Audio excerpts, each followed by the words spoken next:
रूस पर भड़के अमेरिकी राष्ट्रपति, कसाई से कर दे पुतिन की तुलना, तख्ता पलट तक की कर दी भविष्यवाणी। जंग जारी है, कीव की अभी नहीं बारी है। विनाश की ऐसी लीला जिसने लोगों की नींद उड़ा दी है, लोगों का सुख चैन छीन लिया है। चारों तरफ मौत का ऐसा नंगा नाच हो रहा है कि आंखें फटी की फटी रह जा रही हैं। युद्ध के धधकती ज्वाला विनाश की तस्वीर को और भयावह कर रही है। शांति की कोई राह नहीं दिख रही है, बस दिख रहा है तो मौत का सन्नाटा, लोगों की चीख पुकार और मौत की चित्कार। दोस्तों, दरअसल रूस और यूक्रेन के बीच जंग खत्म होने के कोई आसार नजर नहीं आ रहे हैं। अमेरिका के राष्ट्रपति ने तो बाकायदा इसका ऐलान तक कर दिया है। उन्होंने आम जन से लंबे युद्ध के लिए तैयार रहने को कहा है। मतलब साफ है कि हाल फिलहाल में युद्ध खत्म होने के बाद सोचना भी बेमानी है। आसार भी कुछ ऐसे ही नजर आ रहे हैं। हालांकि रूस की सेना कीव से ध्यान हटा रही है, लेकिन यूक्रेन के दूसरे शहरों पर उसके हमले लगातार जारी हैं, जिससे मौतों का आंकड़ा बढ़ता ही जा रहा है। लोग जंग खत्म होने की दुआ कर रहे हैं, लेकिन उनकी अरदास अभी तक कबूल नहीं हुई है। आज के इस वीडियो में मैं आपको रूस और यूक्रेन युद्ध के इसी पहलू से अवगत कराऊंगा, आपको पूरी तस्वीर समझाऊंगा, लेकिन उसके लिए आपको मेरे साथ बने रहना होगा और ये वीडियो पूरा देखना होगा। जंग की तस्वीर हो रही है और भयावह। कीव में रूस की नहीं गल रही दाल। दोस्तों, मरियुपोल के बाद रूसी सैनिकों ने चर्निहिव में हमले तेज कर दिए हैं। रूसी सेना लगातार बम और मिसाइलें बरसा रही हैं। रूसी सैनिकों की तरफ से यूक्रेन के चिकित्सा संस्थानों पर कम से कम 34 हमले के निशान मिले हैं। इन सब के बीच कीव में बढ़ते विरोध के चलते रूस की सेना अपना ध्यान वहां से हटाती नजर आ रही है। कीव के बजाय अब उसका निशाना डोनबास हो गया है। अमेरिका के एक रक्षा अधिकारी ने कहा कि एक महीने से जारी युद्ध में रूसी सेना देश के अधिकांश हिस्सों में कमजोर पड़ी है। पिछले कुछ दिनों में रूसी जमीनी बलों ने कीव को लेकर बहुत कम दिलचस्पी दिखाई है। हालांकि वो राजधानी पर हवाई हमले जारी रखे हुए हैं, लेकिन उनके मंशा से ऐसा लग रहा है कि वो कीव से पीछे हटने की तैयारी कर रहे हैं, क्योंकि वहां उनकी दाल नहीं गल रही है। दोस्तों, यहाँ बड़ा सवाल ये उठता है कि क्या रूस की सेना के कीव में पांव खड़ चुके हैं? क्या कीव पर कब्जा करने की उसकी कोशिश नाकाम साबित हो रही है? क्या कीव को लेकर पुतिन की युद्ध नीति फेल हो गई है? अमेरिकी अधिकारियों की माने तो राष्ट्रपति पुतिन ने युद्ध से बाहर निकलने के रास्ते की तलाश में अपनी महत्वाकांक्षाओं को कम कर दिया है। हाल में कीव के पास रूसी सेना द्वारा अपनाए गए रक्षात्मक रुख से इस बात के संकेत मिलते हैं कि यूक्रेन में रूसी सेना का जबरदस्त विरोध हो रहा है। बताया जा रहा है कि यूक्रेन कई हिस्सों में पुतिन की सेना को काफी दबाव का सामना करना पड़ रहा है। अमेरिका और अन्य देश यूक्रेन को हथियार और साजो सामान की आपूर्ति बढ़ा रहे हैं, जिससे रूस की परेशानी बढ़ती जा रही है। इन हथियारों की बदौलत यूक्रेन की सेना ने रूसी सैनिकों के हौसले पस्त कर दिए हैं। अमेरिकी अधिकारियों का कहना है कि उन्हें कुछ क्षेत्रों में सीमित रूप से ही सही यूक्रेनी सैनिकों के आक्रामक होने के सबूत मिले हैं। बाकी सभी जगहों पर यूक्रेन के सैनिक रूसी सेना पर हावी हैं। इधर अमेरिका के दावों से इतर रूस के उपसेना प्रमुख जनरल सर्गेई रुस्कोई ने कहा कि रूसी बलों ने पहले चरण के मुख्य उद्देश्यों को मोटे तौर पर हासिल कर लिया है और यूक्रेन के लड़ाकू सैन्य क्षमता को अपेक्षाकृत कमजोर कर दिया है। उन्होंने कहा कि अब रूसी सेना अपने मुख्य लक्ष्य यानी डोनबास की आजादी को हासिल करने पर ध्यान केंद्रित कर रही है। रूस जहां युद्ध को और घातक बनाने की बात कह रहा है, वहीं यूक्रेन ने एक बार फिर शांति की अपील की है।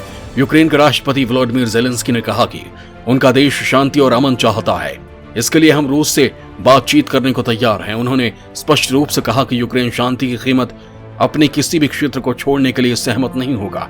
ज़ेलेंस्की ने कहा कि यूक्रेन की क्षेत्रीय अखंडता की गारंटी दी जानी चाहिए, शर्तें निष्पक्ष होनी चाहिए, क्योंकि यूक्रेनी लोग कुछ भी गलत स्वीकार नहीं करेंगे।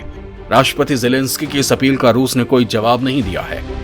इधर यूक्रेन पर रूस की कार्रवाई के खिलाफ दुनिया में कई जगहों पर विरोध प्रदर्शन भी हो रहा है। चेक गणराज्य में रहने वाले कई हजार रूसी नागरिकों ने प्राग और लंदन में यूक्रेन के खिलाफ रूसी सैन्य आक्रमण का विरोध करने के लिए रैली आयोजित की, जिसमें हजारों लोगों ने भाग लिया। रूसी हमले के विरोध में प्रदर्शनकारियों ने लंदन में मार्च का आयोजन किया था। दरअसल यूक्रेन के राष्ट्रपति व्लादिमीर ज़ेलेंस्की ने दुनिया के विभिन्न देशों से यूक्रेन के प्रति एकजुटता दिखाने का आह्वान किया है, जिसके बाद रूस के खिलाफ विरोध और तेज हो गया है।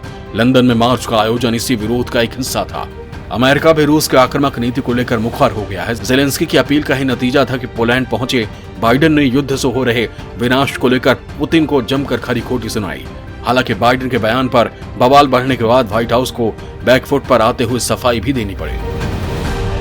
पुतिन पर जमकर बरसे अमेरिकी राष्ट्रपति बाइडेन, कसाई से की तुलना, सत्ता परिवर्तन की भी दी चेतावनी। यूक्रेन युद्ध में भले ही अमेरिका प्रत्यक्ष रूप से नहीं लड़ रहा है, लेकिन परोक्ष रूप से इस युद्ध में उसकी भी प्रतिष्ठा दांव पर लगी है। शायद इसीलिए वो पश्चिमी यूरोप के बाकी देशों की तुलना में रूस पर ज्यादा आक्रामक है। इसका अंदाजा आप इसी से लगा सकते हैं कि पोलैंड दौरे पर पहुंचे अमेरिकी राष्ट्रपति ने पुतिन को कसाई तक कह डाला और उनकी जमकर आलोचना की। बाइडेन ने पुतिन पर दुनिया को गुमराह करने और झूठ बोलने का आरोप लगाया। यही नहीं, उन्होंने रूस में सत्ता परिवर्तन की भविष्यवाणी कर दी। पोलैंड में अपने संबोधन के दौरान बाइडेन ने कहा, भगवान के लिए ये शख्स अब और सत्ता में नहीं रह सकता। बाइडेन के इस बयान पर रूस भड़क गया। पुतिन के प्रेस सचिव दिमित्री पेस्कोव ने कहा, बाइडेन के नए अपमान ने रूसी अमेरिकी संबंधों में सुधार के अवसर को और संकीर्ण कर दिया। उन्होंने कहा कि बेशक इस तरह के व्यक्तिगत अपमान को अमेरिका अपने देश के नागरिकों को खुश करने के लिए दे रहा हो, लेकिन इससे हमारे संबंधों में सुधार की गुंजाइश लगभग खत्म सी हो गई है। दिमित्री ने बाइडेन के इस बयान को संकीर्ण सोच का परिचायक बताया।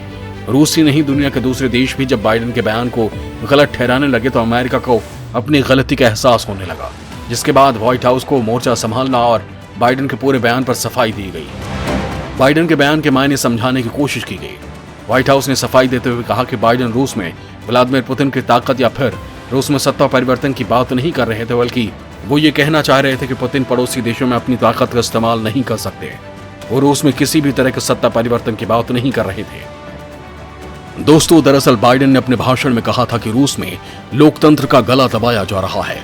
वो यूक्रेन के खिलाफ युद्ध को सही साबित करने के लिए झूठ बोल रहा है, नेटो के गठबंधन की आलोचना कर रहा है, जो कि सरासर गलत है। बाइडेन ने रूस को युद्ध के मैदान से पीछे हटाने के लिए उठाए जा रहे कदमों की भी जानकारी दी। उन्होंने कहा, रूस पर प्रतिबंध लगाकर उसकी अर्थव्यवस्था को धीरे धीरे कमजोर किया जा रहा है, जिससे वो युद्ध का खर्च वहन करने में असमर्थ हो जाए और खुद ही युद्ध के मैदान से पीछे हट जाए।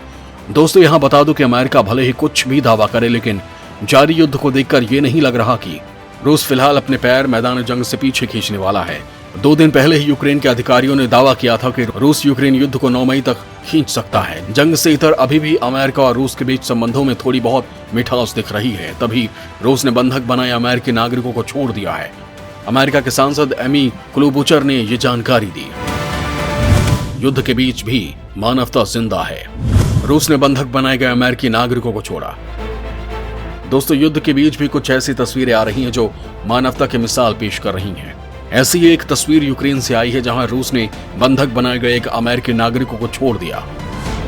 अमेरिका ने मिनीसोटा राज्य निवासी टेलर जैकब को इस महीने की शुरुआत में यूक्रेन से तुर्की जाते समय बंधक बना लिया था। जैकब पिछले नवंबर में यूक्रेन गए थे। जैकब ने नौकरी के दौरान ही यूक्रेन की एक लड़की से शादी कर ली, जिसके बाद दोनों हेरसोन में रहते थे। रूस के हमले के बाद जैकब ने यूक्रेन छोड़ने का फैसला किया था, लेकिन तुर्की की सीमा की तरफ जाते समय उन्हें आर्मिस्क में सुरक्षा चौकी पर हिरासत में ले लिया गया। जब इस बात की जानकारी अमेरिका को हुई तो उसने रूस के अधिकारियों से बात की, जिसके बाद जैकब को छोड़ने का फैसला किया गया। फिलहाल जैकब अब सुरक्षित हैं और अपनी पत्नी और बेटी के साथ मिनीसोटा लौटने की तैयारी कर रहे हैं। दोस्तों, दुनिया के सभी देश चाहते हैं कि रूस और यूक्रेन का युद्ध खत्म हो जाए। भारत भी यही चाहता है। विश्व मंच पर वो कई बार रूस और यूक्रेन से इसे लेकर अपील भी कर चुका है, लेकिन विनाश की ये लीला खत्म होने के बजाय बढ़ती जा रही है। इसका अंजाम क्या होगा कोई नहीं जानता। बस लोग दुआ कर रहे हैं कि युद्ध जल्द से जल्द खत्म हो, जिससे यूक्रेन में जिंदगी की गाड़ी फिर पटरी पर लौट सके और वहां फिर से खुशियों की किलकारी गूंज सके। जय हिंद, जय भारत।